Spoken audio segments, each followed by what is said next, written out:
The helicopter was deployed on HMCS Fredericton, which is presently deployed on Op Reassurance as part of Standing Naval Maritime Group 2.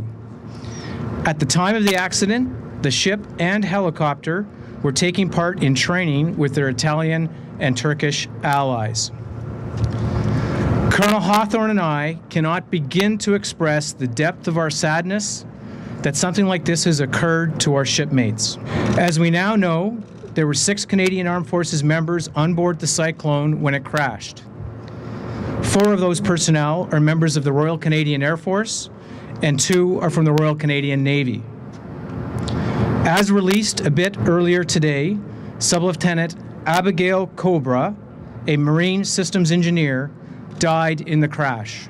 So we will be sending the search team over with support for the ship and the air detachment, including extra padre, social workers, and going forward as we look at repatriation, as we look at how we're going to manage the cockpit voice recorder and the flight data recorder, we'll then determine whether we need to send additional assets over to retrieve those so they can be analyzed back here in Canada. A search on the ocean is always very difficult.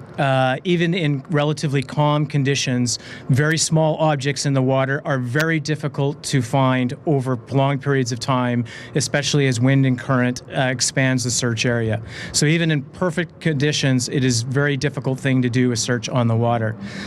But they are continuing, and they will continue to search while they believe there's still an opportunity to find survivors. It is an absolutely horrific event to have happen for our air detachment and our ship's company.